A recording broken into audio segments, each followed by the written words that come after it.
जय श्री कृष्ण। अध्याय 7 श्लोक 26 से आगे का वर्णन। अनुवाद।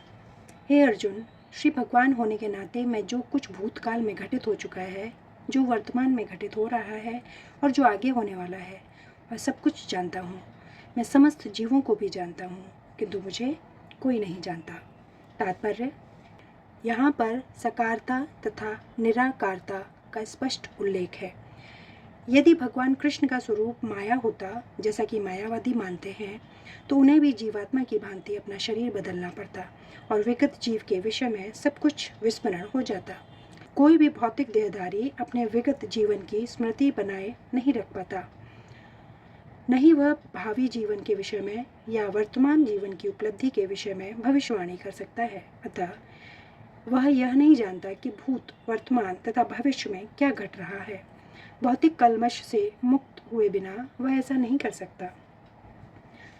सामान्य मनुष्यों से भिन्न भगवान कृष्ण स्पष्ट कहते हैं कि वे भलीभांति जानते हैं कि भूतकाल में क्या घटा, वर्तमान में क्या हो रहा है और भविष्य में क्या होने वाला है, लेकिन सामान्य मनुष्य ऐसा नहीं जानते। चतुर्थ अध्याय में हम देख चुके हैं कि लाखों वर्ष पूर्व उन्होंने सूर्यदेव विवस्वान को जो उपदेश दिया था वह उन्हें स्मरण है। कृष्ण प्रत्येक जीव को जानते हैं क्योंकि वे सबों के हृदय में परमात्मा रूप में स्थित हैं, किंतु अल्पज्ञानी प्रत्येक जीव के हृदय में परमात्मा रूप में स्थित होने तथा श्री भगवान के रूप में उपस्थित रहने पर भी कृष्ण को परम पुरुष के रूप में नहीं जान पाते, भले ही वे निर्विशेष ब्रह्मा को क्यों न समझ लेते हों। निसंदेह श्री कृष्ण का दिव्य शरीर अनश्वर है, वे सूर्य के समान है और माया बादल के समान है। भौतिक जगत में हम सूर्य को देखते हैं, बादलों को देखते हैं और विभिन्न नक्षत्र तथा ग्रहों को देखते हैं।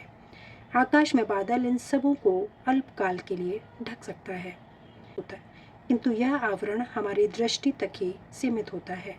सूर्य, चंद्रमा तथा तारे सचमुच ढके नहीं होते। इसी प्रकार माया परमेश्वर को आच्छादित नहीं कर सकती। वे अपनी अंतरंगा शक्ति के कारण अल्पज्ञों को दृश्य नहीं होते।